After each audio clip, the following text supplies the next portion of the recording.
Le Power 9. La simple mention de ce nom fait frémir les mages les plus aguerris du multiverse. Les 9 sorts les plus puissants qui ont jamais existé. Leur conception était une erreur, la conséquence logique de l'ignorance. Le Power 9 ne pouvait être mis dans la main des mortels. Les scellés étaient la seule option. Dans cette vidéo, nous allons passer en revue les 9 sorts du Power 9 pour apprécier l'étendue de leur puissance et comprendre pourquoi les isoler du commun des mortels était la seule option possible. Et on commence avec la carte plus faible du Power 9, Time Twister. Time Twister est un rituel pour 2 incolores et un bleu. Son effet est le suivant. Chaque joueur mélange sa main et son cimetière dans sa bibliothèque et pioche ensuite 7 nouvelles cartes. Time Twister est le plus puissant représentant des effets Will.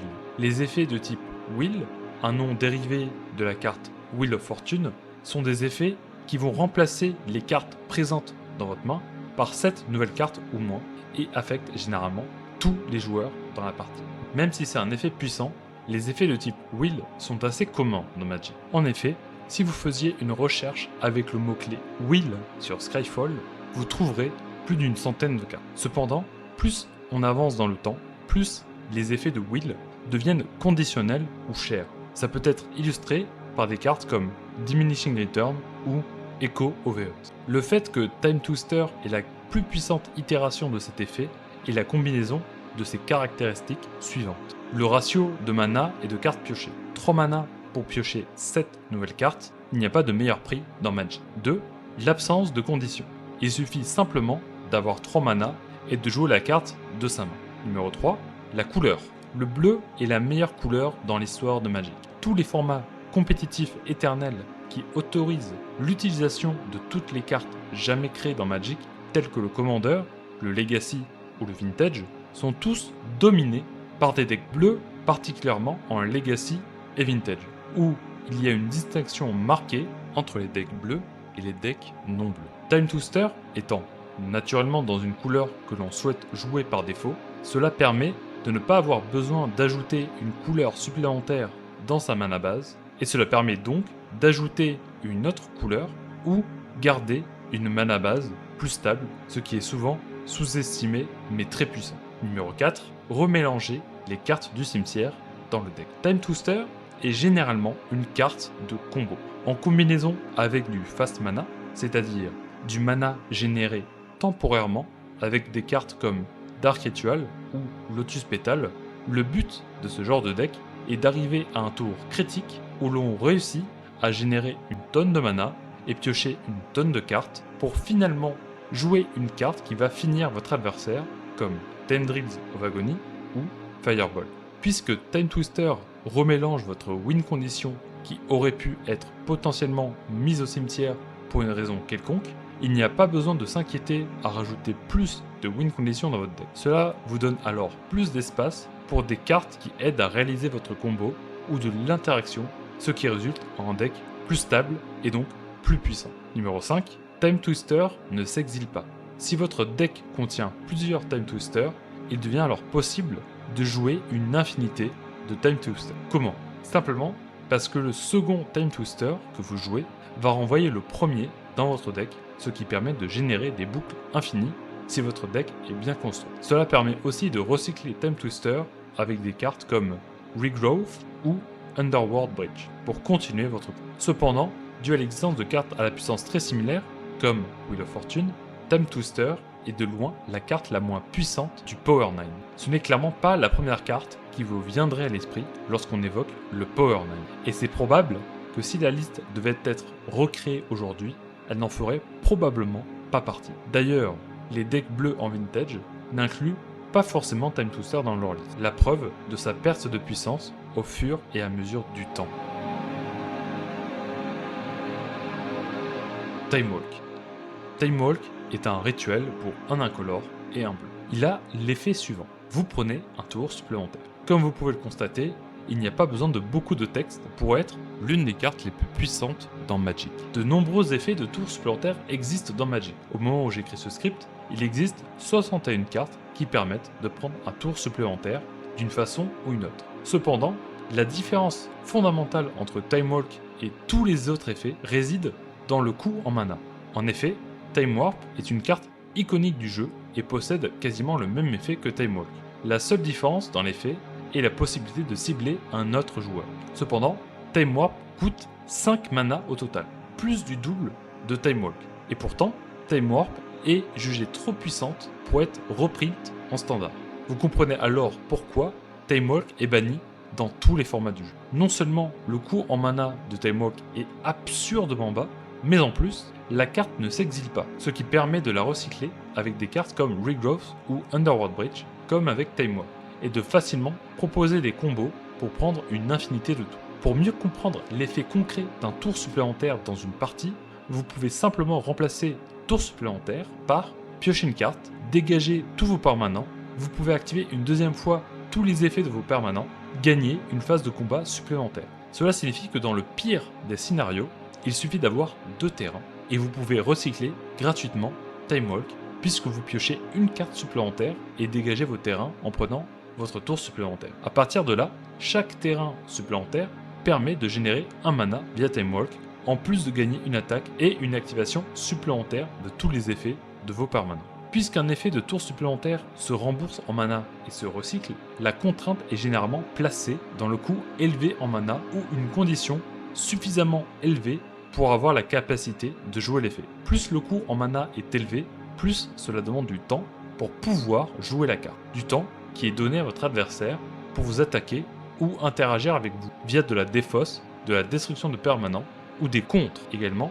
Cela rend plus difficile la possibilité de jouer une autre carte en plus de votre tour supplémentaire pour essayer de capitaliser sur l'effet. Sans cette contrainte du coût en mana ou d'une condition restrictive, Time Walk est purement et simplement broken.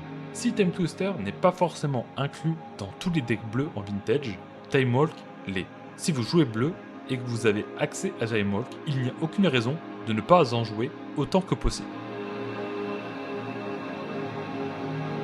Les Mox. Ici, je ne vais pas parler d'une carte spécifique, mais d'un ensemble de 5 cartes qui ont tous le même effet à une variation près, la couleur du mana qu'ils génèrent. Les Mox est une catégorie de cartes qui sont caractérisées par 3 attributs spécifiques. Ce sont des artefacts, ils coûtent 0 mana, ils génèrent 1 mana d'une couleur. Il existe maintenant de nombreux Mox en Magic, mais les 5 Mox originels, Mox Emerald pour le vert, Mox Ruby pour le rouge, Mox Pearl pour le blanc, Mox Jet pour le noir et Mox Saphir pour le bleu, ont tous la particularité de simplement générer un mana dans leur couleur. À votre première observation, il se peut que vous vous demandez pourquoi les Mox font partie du Power 9. Après tout, ils ne font que générer un mana d'une couleur spécifique. L'effet en soi n'est pas extraordinaire.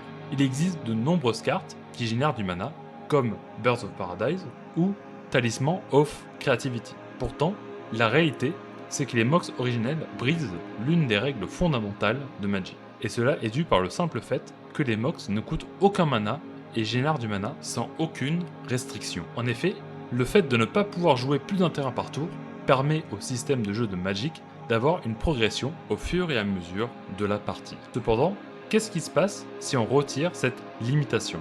Chaque joueur pourrait alors jouer tous les terrains de sa main et commencer avec jusque 6 mana dès le premier tour. Il n'y aurait alors plus aucune raison de jouer des cartes avec un coût en mana faible, et cela casserait tout l'équilibrage des cartes via le mana. C'est pourtant ce qui se passerait si les Mox étaient tous jouables en 4 exemplaires. Tous les Mox originels peuvent être vus comme des terrains artefacts qui peuvent passer outre la limitation d'un terrain par tour. Qu'est-ce qui empêcherait alors les joueurs de jouer 20 Mox, quelques terrains, et de commencer la majorité de leur partie avec au minimum 3 ou 4 mana?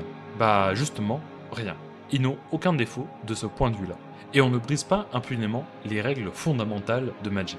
Et c'est pour cette raison que tous les Mox originels sont bannis dans tous les formats, sauf le Vintage. De nouveaux Mox sont créés régulièrement, mais à la différence qu'ils possèdent des conditions plus ou moins restrictives pour pouvoir bénéficier de leur génération en mana. Mox Chrome demande d'exiler une carte de sa main. Mox Opal requiert 3 artefacts en jeu en plus d'être lui-même un permanent légendaire. Mox Jasper requiert un dragon en jeu pour accéder au mana. Pourtant, malgré ces conditions, cela n'a pas empêché Mox Chrome ou Mox Opal d'être bannis en moderne. Et alors, Si même avec des restrictions, ces MOX deviennent trop forts et doivent être bannis, alors imaginez avec les MOX originels. Parmi les deux dernières cartes du Power 9, il existe encore des débats pour identifier laquelle des deux serait la plus puissante de Magic. Une chose est sûre, peu importe laquelle vous ajoutez à votre deck, elle deviendra immédiatement votre meilleure carte et vous allez prier à chaque partie pour la piocher dans votre main de départ. Et me concernant, j'ai décidé de mettre Ancestral Recall en deuxième position.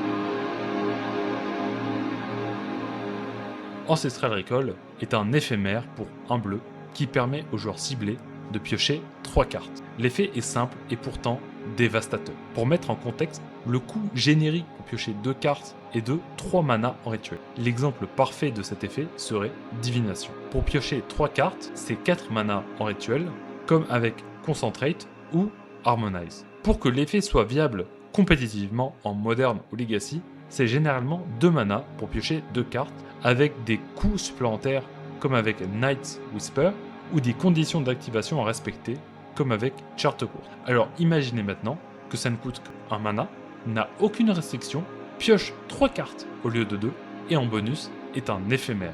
La carte est simplement trop performante. Il devient beaucoup trop facile de générer de cartes advantage. Pour ajouter encore plus de contexte, il existe une carte, Ancestral Vision, qui possède le même effet qu'Ancestral Recall et le même coût en mana. Mais il y a deux différences majeures. 1. C'est un rituel et non un éphémère. 2. Vous devez attendre 4 tours avant d'obtenir l'effet. Et malgré ces lourdes restrictions, la carte a été jouée en standard et a même été bannie en moderne.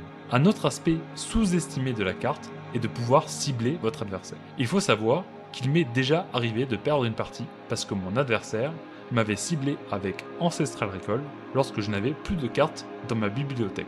Ancestral Recall m'a donc forcé de piocher une carte alors que je n'avais plus de cartes dans le deck, ce qui m'a fait perdre la partie. Bien sûr, cela arrive rarement, mais cela démontre de la flexibilité de la carte. Et pour notre dernière carte du Power 9, la carte la plus puissante de tout Magic, une carte que vous connaissez déjà probablement, nous avons Black Lotus.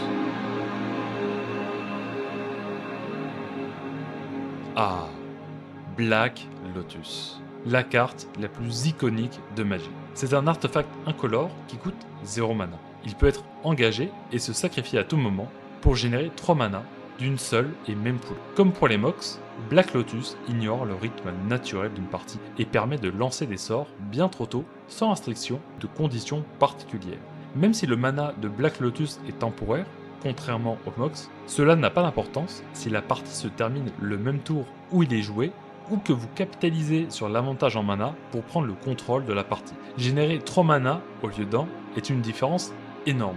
De plus, le fait que Black Lotus aille au cimetière donne la possibilité de recycler la carte via des effets comme l'Urus of the Dream Den, Underworld Bridge ou Yawgmoth Will. Recycler Black Lotus ouvre la possibilité d'une génération absurde, voire infinie de mana, et donc de combos pour tuer votre adversaire dès le premier tour de jeu sans trop de difficultés. En comparaison, Simian Spirit Guide est un effet similaire à Black Lotus, permettant de générer un mana rouge en s'exilant de votre main en éphémère. Simian Spirit Guide a été banni en moderne, et il est toujours banni au moment de l'écriture de cette vidéo.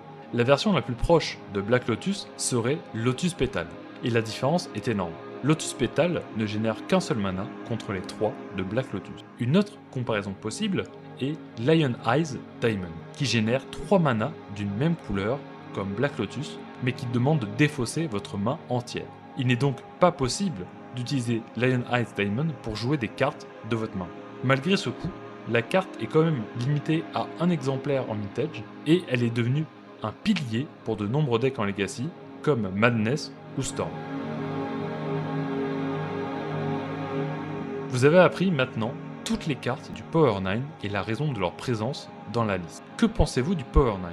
Quel est votre avis ? Est-ce que Time Twister devrait être retiré de la liste ? Est-ce que des cartes plus récentes pourraient s'ajouter à cette liste ? Dites-moi ça en commentaire. Merci à tous d'avoir regardé la vidéo et portez-vous bien.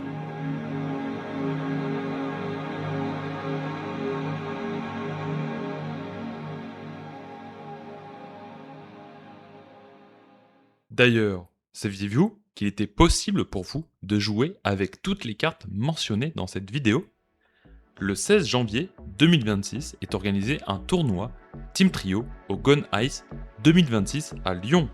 Chaque joueur de votre équipe joue un format différent et parmi les 3 formats, un des joueurs devra jouer en Vintage.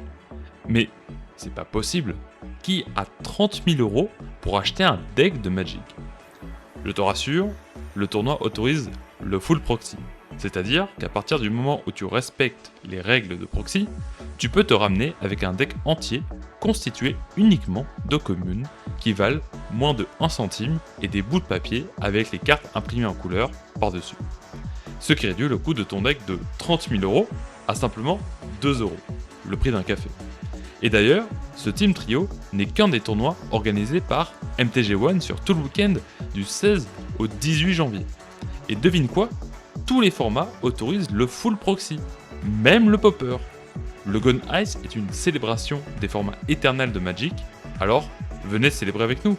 Plus de barrières financières, plus de gatekeeping, du Magic accessible à tous. Si vous êtes intéressé, n'hésitez pas à nous contacter sur nos réseaux sociaux. Tous les détails sont dans la description. Je serai ravi de vous voir le 16 janvier.